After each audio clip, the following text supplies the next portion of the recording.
Hello, happy Friday, everyone. Welcome to the Wall Street Blockchain Alliance's Crypto Roundup, Friday, March 7th, 2025. Ron Quaranta here with my amazing co-host Josh Klayman and the man behind the curtain himself, David Brill, probably calling from his yacht someplace. Before we begin, again, everyone, thank you so much for joining us. If you have questions for Josh or David or I, please feel free to put them in the chat. LinkedIn Live, Twitter as well, and we will also be recording and posting to Spotify. Before we begin, you probably all saw the disclaimer, but obviously nothing the three of us are discussing is any type of advice, legal, investment, or otherwise. And then everything we're discussing really are our own personal opinions, don't necessarily represent the opinions of our individual firms. David, Josh, another remarkable week has gone by. Let's start off with the news because there's no point in putting together an agenda for us on a week-to-week basis. Josh, you and I and David saw the news yesterday. The president signed an executive order for strategic Bitcoin reserve, and Bitcoin immediately fell out of the bed and collapsed something like over 2%. David, Josh, were you excited by the news? Was it a surprise? And are you surprised by the reaction from the marketplace? No, Ron, I think it's very clear that, when you have a stock announcement, there's an immediate response when a stock is, whether it's earnings or some special news. And I think that there's been so much damage over the past couple of years and sort of negativity that if any news doesn't come out exactly how people expect it, it's like rush to hit the sell button. And I was at the ABA White Collar Conference last night, and I kept getting these alerts, down 5,000. I think you texted me and somebody else texted me. So I really think people are just like a little button heavy and don't really get a chance to digest it and just make a decision and either buy or sell. And most of the time it's sell. Josh, go ahead. So I think, not that I have a crystal ball of any sort, but it does make me wonder if maybe some of the changes in, the movement had to do with the fact that ultimately the reserve was just Bitcoin. Right. So we certainly saw an effect on other tokens that had been potentially named as contenders for being part of the reserve as opposed to a stockpile. Yeah. Right. And I do wonder whether that could have, I don't know. I was going to say bled onto Bitcoin's price, but that sounds really horrible. Dark. But David, Josh, to that point, and Josh, I'm with you. I think the three of us thought exactly the same thing. And for everyone in the audience, when you text David and David's at an event and you want to talk about the markets, he immediately tells you, I'm at an event. And then a moment later you see, I'm going to take a look at this. So you know David's always plugged in. David, Josh, I think the interesting thing about the announcement was, the unrealistic expectations. And one of the things I point out there, if you read the announcement, and someone correct me if I'm wrong, it was only for quote unquote confiscated Bitcoin through prior law enforcement actions. Essentially, David is assuming the fact that the government would not be quote unquote buying Bitcoin. Was that the drag, and were people really expecting more? So, you know what, Ron, I think a lot of people have misinterpreted what the EO says, because I actually think that as long as it's in a revenue neutral position, the government can buy Bitcoin for the strategic reserve. And so I think that's the nuance that's been missed by a lot of people. I also think it's important to note that, I think it was approximated that we've lost about 17 or $18 billion in a potential appreciation because we've been selling it somewhat haphazardly. The Bitcoin that we've confiscated. So look, I think this is a win-win. I think it's giving Bitcoin and other digital assets in the future a status within the country. I think that, tactical purchases of Bitcoin would be positive, and it's just saying it needs to be done in a revenue neutral way. And ultimately, I don't think any of us really want us to, print more dollars to buy Bitcoin. Some of our degen friends might like that, but, all kidding aside, I think in a revenue neutral way is a positive thing. And we're in debt right now, and I don't know that we should be printing money to buy Bitcoin right now. Josh, go ahead. Yeah, and when you guys talk about expectations, right? It's pretty amazing how high the expectations have gotten. Like if you think back a year or two from now, sitting last March or the March before, or, in 2020, 2023 Right, in right. March, could we have imagined that we would have a strategic Bitcoin reserve? Like, it seems that as more has happened, expectations have continued to rise. So I do think some of it is, um, we should really take a step back and see how far we've come. Yeah, that's a really good point, Josh, because you brought up 2023. In 2023, the three of us on text messages were like, crypto's doomed in the US, the government absolutely hates it. Now we're talking about a strategic Bitcoin reserve, and there's this kind of rubber band effect of expectations. But I want to layer something onto the conversation as well, Josh, which was, we've been talking strategic Bitcoin reserve, but other cryptos were added to the dialogue. And one of the things, that markets generally don't like, David, you and I chat about this all the time, is that uncertainty. Josh, when you saw the news about things like XRP or Cardano and other cryptos being part of government, they're not part of reserves now, but being part of what the government operates in from a crypto perspective, is that a wise approach for the government? And were you surprised at some of the backlash to that? So, I wasn't surprised by the backlash because, Right. as we know, like the crypto space, it's all one crypto space, and yet it's many ecosystems and different groups. So that doesn't surprise me. Right. It also didn't necessarily surprise me the selection of potential tokens. Why? If you think about the backgrounds of many of the huge supporters or people whose names were floated, I think it's important to remember, for example, like as I understand it, although all caveats apply, like David O. Sachs was an investor in the seed round of Solana, right? The Trump coin and Melania coins, again, Solana. And when we were thinking about who might become the AI and crypto czar, though I don't think we knew it would be an AI and crypto czar at this point, Charles Hoskinson's name had been floated, right? And so is Cardano such a big surprise? No. Certainly with XRP and Ripple and the ongoing cases and all that stuff, and the fact that there actually is actual case law saying that certain transactions in XRP are certainly not transactions in securities. Mm-hmm. I think if you look at it that way, or ETH, right? ETH, as opposed, like, as the silver to Bitcoin's gold, which it often has been compared to over the years. I think it's not surprising what was contemplated to potentially be in there. But I do think if we think about who some of the key supporters, that if I'm making things like even more ratcheted up that way, and I don't want to take anyone's name in vain, but I would just note, like, there were a lot of Bitcoin maxis, right, including from the Puerto Rico contingent, who got Trump to speak at the national conference, right, or who sponsored that and really rolled out the idea. Although my recollection is that RFK Jr. also had provided some commentary beforehand, but as part of Trump's speech. So I think, like, the David Billies of the world and others, again, all caveats apply. David Bailey runs, the Bitcoin conference.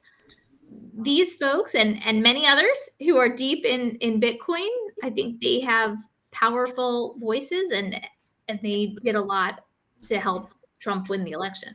Josh, to that point, yes, the crypto ecosystem is nothing if not opinionated. David, when you look at when you listen to some of the comments that Josh has made, and I fully agree, the cynic might argue that some of what's being raised as potential government strategic reserves, or how government will be involved in crypto, is a little bit of inside baseball. Is that too cynical a perspective? Look, I don't think so. And look, I think a lot of people who are invited to this event today are people who were big donors, and this is a thank you.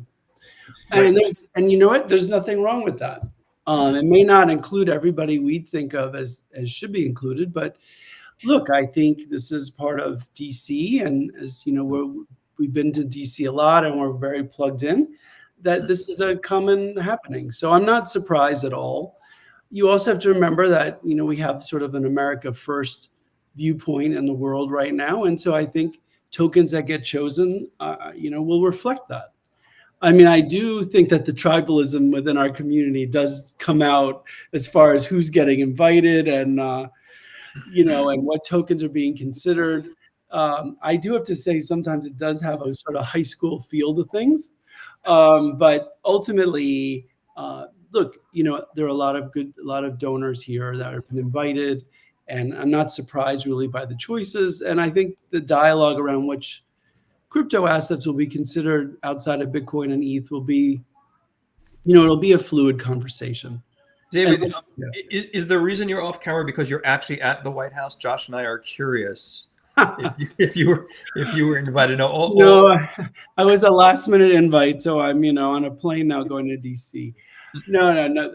It's just I'm having an unfortunate camera glitch. But look, there are going to be more of these, and I think there'll be more opportunities. And I think on a substantive level, Ron, I think we can talk about the SEC invitations that have been made and who's coming to see the commission. Sure. And getting feedback from a whole host of people within the crypto ecosystem. So I think of it as more of like there's an executive branch level and there's also an agency level. So I think in the collective, the industry is getting a good opportunity to be heard and make its case. And David, I'm with you. I don't want to minimize the politics of the imagery and what's happening. And again, I don't mean that necessarily as a negative, but these were donors. And you're right. This is a thank you to donors. Josh, go ahead. I was just going to say, for those watching at home or at the office, what we're talking about is, I believe, at 1:30 p.m. Eastern is the time when we will have the first, White House Crypto Summit. Yes. So I think that is just for those who are hearing about an event or something like that, or maybe watching this on like after the fact. That's what we're talking about. Yes, I'll have popcorn and I will be watching enthusiastically, Josh. Josh, David, one of the other things we have to talk about, in full disclosure, we'll be meeting, the three of us, as well as a contingent of members later on in DC with some of the parties you mentioned, including some of the regulators. Really, a lot of the builders keep building and a lot of the conversation. Josh seems to be waiting on some of the decisions around some of the bigger cases. We've seen multiple cases from the FCC be dismissed. There are a couple of big ones still outstanding. Predominantly is Ripple. Josh, I'm not going to wager you anything. I gave up betting you or David a long time ago. But what does a Ripple dismissal do to the market? And is that something you're anticipating to the extent you can discuss it? So, I mean, I certainly don't have any inside information about the Ripple case. What I would just imagine is that, as I think I mentioned last week, I believe, unless I did it in a dream. I think the SEC is generally going to be dismissing these cases or at least seeking to have them dismissed, right? And sometimes you need commission approval by the commissioners, right? And I think I'm at least aware of certain cases that are maybe crypto adjacent where such kind of an approval hasn't been granted, even though it's been sought. Right. But as for like the pure crypto cases, I think we're largely going to continue to see all of the major cases dismissed. Now with Ripple, it's an interesting thing, right? Because there already is a decision that is out there, and who knows whether or how the SEC feels about that decision. And I'm not just talking about the part that said, okay, programmatic sales, blind bid asks, are not transactions in securities, or the part that said, guess what? Used for employee compensation, not securities, other sorts of things, not securities. I'm talking about the yes, but the piece of the Ripple decision that found in favor of the SEC, right? About saying that the initial sales to institutional investors, right? That those involved transactions in securities. What's interesting now is, do we know whether the existing or the current administration actually wants that to stand as law? Right. So it's an interesting thing where, it's possible that the case may just, it clearly an appeal was appealed, right? Or the step was taken to appeal before Gary Gensler stepped down.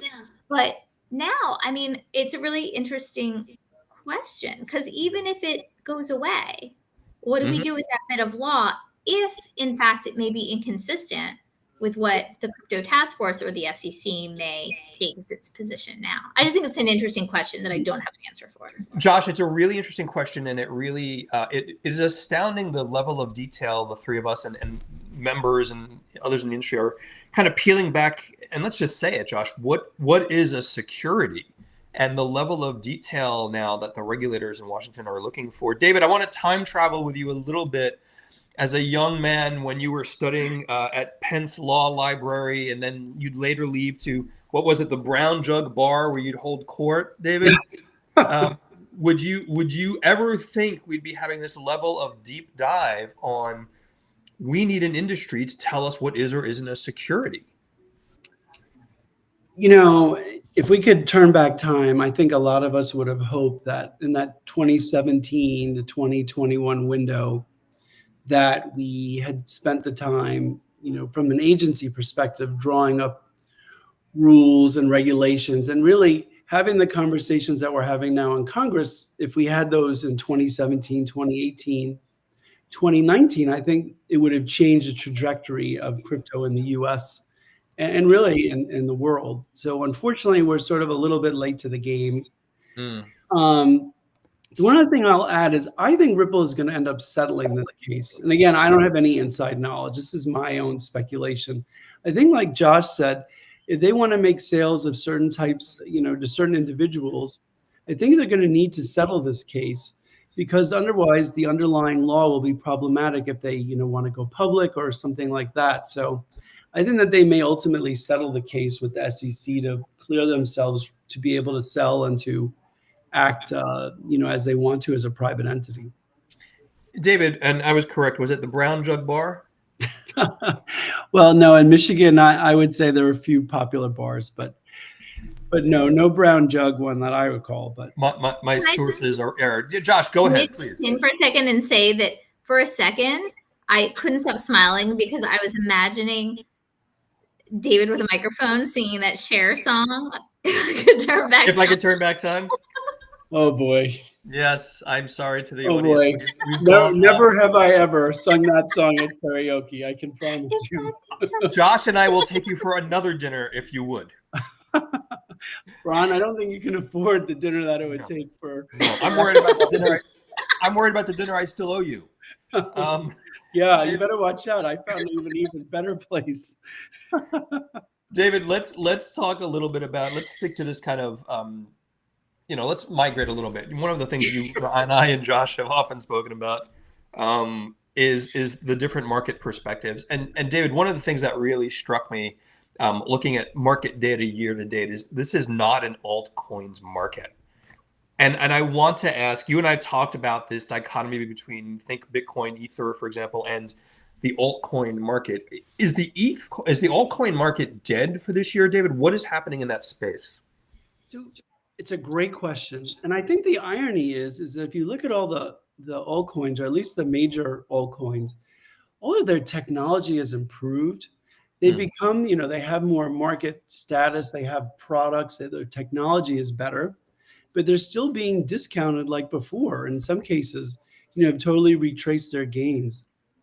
The usual playbook would be we'd see a run up in Bitcoin. People take some profits from Bitcoin and roll it into ETH or roll it into altcoins. And that rotation just hasn't happened.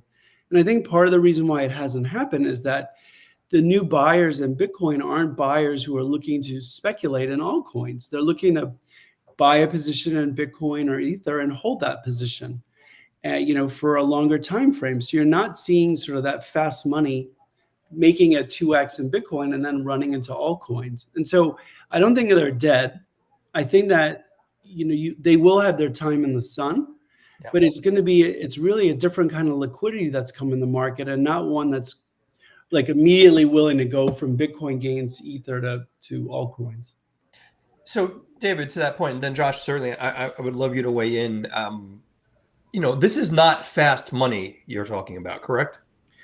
Look, there's an element of fast money that is going into Bitcoin. They're buying the ETFs because they can't buy spot, and then they're selling it and that. But the majority of the new money that's coming into Bitcoin is really, institutional money or personal money wealth management money, and that's not fast money. These aren't people who are looking to like trade in and out of positions. So I think that liquidity is a different kind of liquidity than that we've seen in the past. Josh, when the Klayman family office, reallocates on a weekly basis, are you piling into Bitcoin? I'm just curious. So the Klayman family office, no, but I mean, what I would take it back to what we were talking about with the reserve as well. Yep. I think hopefully people will realize that. I realize this doesn't really answer your question at all, Ron. Intentionally so. No one answers my questions anymore. The fact that the U.S. would now have a Bitcoin strategic reserve means that Bitcoin is not being sold, as David noted, but it just contributes to the scarcity, right? Which is really potentially, if you're looking solely at, demand, presumably growing, and fewer Bitcoins available for purchase, it bodes well, I would say, in general, not investment advice. Yes, but it's that's only true though if the government's a buyer of Bitcoin, not with the current Bitcoin that's current. I mean, I think that's part of the problem. There's no clear strategy, David or Josh, that I've seen around. And I'm just going to say it, the use case for a strategic Bitcoin reserve. And we've heard 1,000 different things. It'll pay down debt. It will, whatever that may mean. What am I missing, David or Josh, as far as what an SBR is supposed to do? Well, I mean, look, I think that's a very fair question. I think the rationale will come over time. At the very least, like we both said, not selling the Bitcoin that we have is advantageous to, we think it's advantageous to, the country, and we think to the, community, we think that's advantageous. I think there are probably some good reasons. And I think over time, it'll get fleshed out some more. But look, as long as it's revenue neutral, if we want to diversify our holdings, look, the government could be doing the 1% to 2% in crypto holdings for its balance sheet, like a lot of asset managers are going to be suggesting to their clients. So I'm kind of taking like a more holistic view about it. But I think over time we'll get a better sense, of what people think and how it may be helpful to us. And I think the three of us generally tend, so many of the colleagues we work with and collaborate with tend to have this longer term perspective. I think it's the speculative mindset that is freaking out about why aren't the prices moving the way they want them. I think, Josh, am I wrong that foundations are being laid for deeper engagement of Bitcoin, for example, in global markets? I mean, I think that's exactly right, Ron. I would also just say with respect to the Bitcoin strategic reserve, whether or not it's good for the government, it's good, I would imagine, for Bitcoin holders, right? Because yes, even if the government isn't a buyer, at least it's not a seller. Right. Right. And so in that sense, I guess that's the way I was sort of thinking of it. But truly, I guess if we think that, if one thinks that the US dollar is going to become weaker and weaker, I guess it's a hedge, right? Yeah. True. David, Josh, go ahead, David. I was just going to say also that, in the past when the government would confiscate, Bitcoin or other crypto, I think their mandate was to really just sell it right away.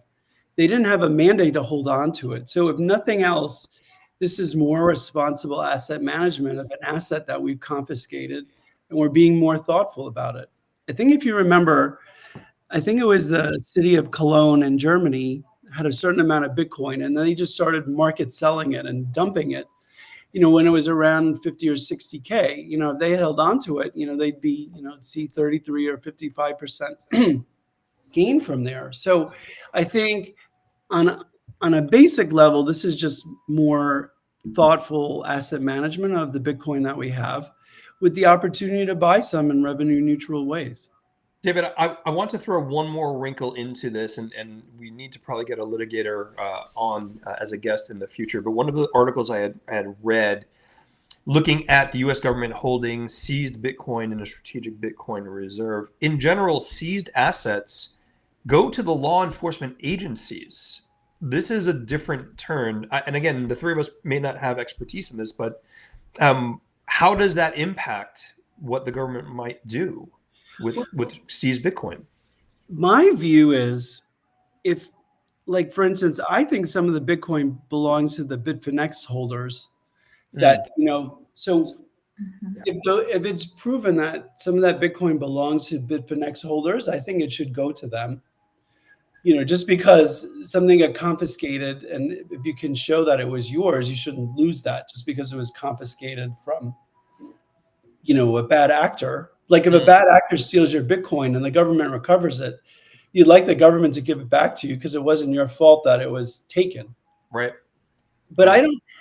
I think there's plenty of other ways for law enforcement to fund themselves rather than the crypto that we may, confiscate. So I'm not fazed by that. I don't know the administrative law part of that Yeah. equation like they're mentioning, but I don't think our law enforcement agencies have been, counting on monetizing the Bitcoin to fund their operations. Yeah, fair point, David. David, Josh, one of the other things we've talked about laying foundations. Obviously, that brings us to the macro conversation. David, I'm sure, like you and I and Josh, we were watching the jobs report, waiting diligently in front of the monitors at 8:29 this morning. And of course, that jobs under new U.S. jobs undershot estimates. We were supposed to have 160,000 jobs. It came in slightly under 151,000. I don't know if that accounts for some of the government layoffs that have percolated through the economy. Unemployment ticked up. David, in a rational world, you and I might have looked at that and said, well, that means the Fed will probably be cutting interest rates. And now the estimates are maybe even 3 interest rate cuts. And of course, the markets immediately, went off a little bit of a cliff. David, what am I missing in the macro game when we talk about the economy, how that impacts crypto? And one of the things I'm starting to hear that's a little frightening is, are we looking at a contraction in Q1, which means risk off? Yeah, I think the government's been really clear that they want interest rates to go down, Yep. and they are willing to take the steps they think is necessary. And I think Scott Bessent said it, that he's willing to take a little bit of pain and detox us from our spending to get lower interest rates. And lower interest rates are good for crypto, but at the same time, I think because things are uncertain, people are warier of risk assets, and Bitcoin and cryptos are risk assets. And look, we've seen, I think, almost a 10% correction in the NASDAQ in the last 4 weeks. So I think we're seeing, this play out. And the other thing I would say is, again, we're not traders, we just notice market trends, but every time a tariff discussion occurs, crypto sells off. It's literally like on cue. Yep. So it's something else that's going on. But I would say, like, the uncertainty in the market and the desire for lower interest rates is really what's driving it. And that's the goal, of Scott Bessent and the administration right now.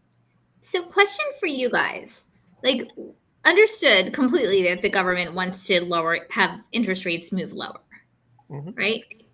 And yet, we sometimes hear that the effects, at least in the short term, of the tariffs will be something that looks like inflation, right? Or something. So how does this work? Like, is it when you say that Scott Bessent is going to do what it takes and take a little pain to lower interest rates? How does that tie in? Josh, you have hit at the core of the biggest problem in the macro space, which is in the face of inflation that's particularly sticky. If you lower interest rates, that's going to make inflation worse. Yeah. David, weigh in here. Josh, that's the philosophical conversation. Because if that gap between tariffs impacting people raises inflation while we're lowering interest rates, welcome to stagflation, potentially, which is a dangerous thing. David, I cut you off, buddy. Go ahead. Look, I think ultimately we missed an opportunity to refinance a lot of our debt when the interest rates were low. Yeah.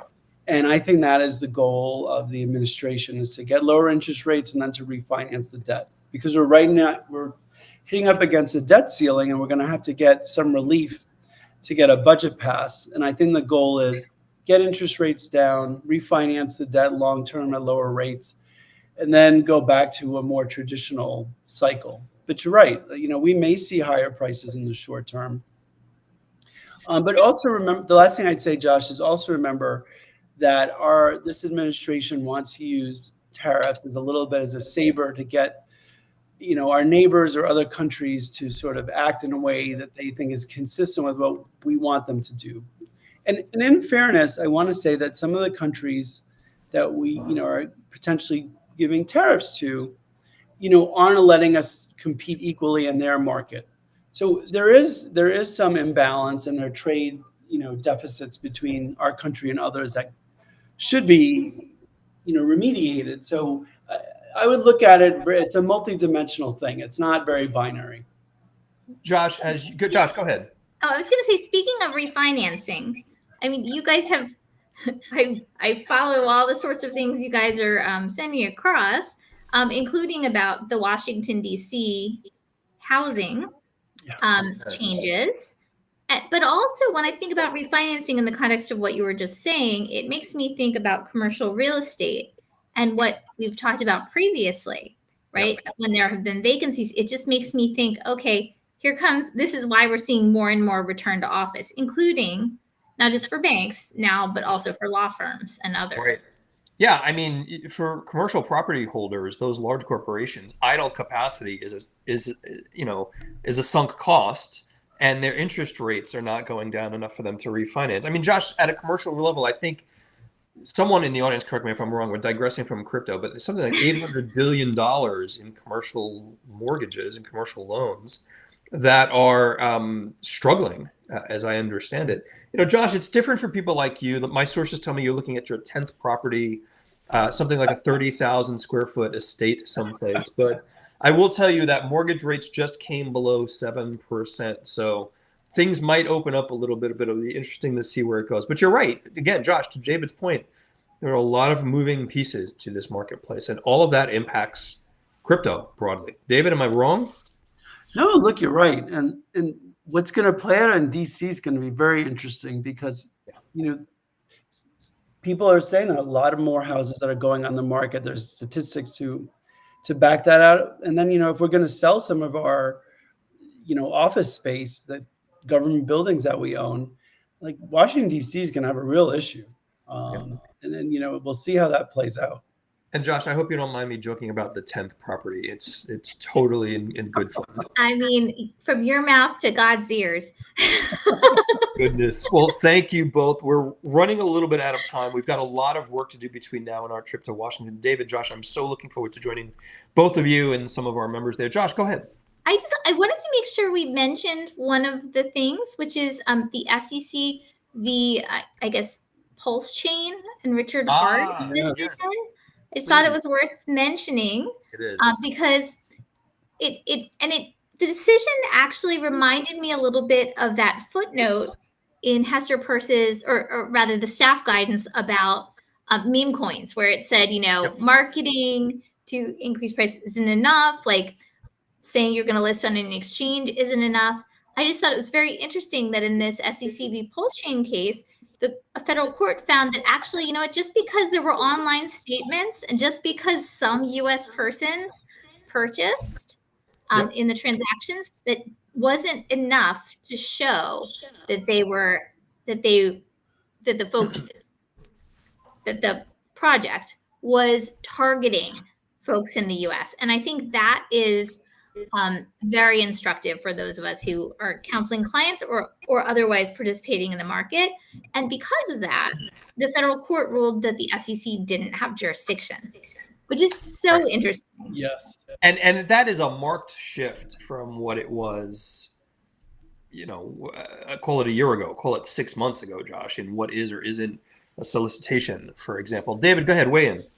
No, listen, Josh, that's a huge point. And I think that there was a flawed legal strategy in the past that even if there's one statement that was made by somebody who might not even have been, a high level person in the company, that made one statement that might have talked about being listed on an exchange or a good opportunity, like literally one statement would be enough for the commission to latch onto that in the past and bring an action.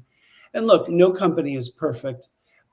Individuals aren't perfect, with X and things like that. This communication is so rapid that I always felt that was very punitive on the part of the commission as far as when they thought about bringing action. So I'm really happy to see that. And I think people would agree with that viewpoint. Josh, David, thanks so much. Josh, David, we are just about out of time. I would have scheduled a watch party for us for 1:30.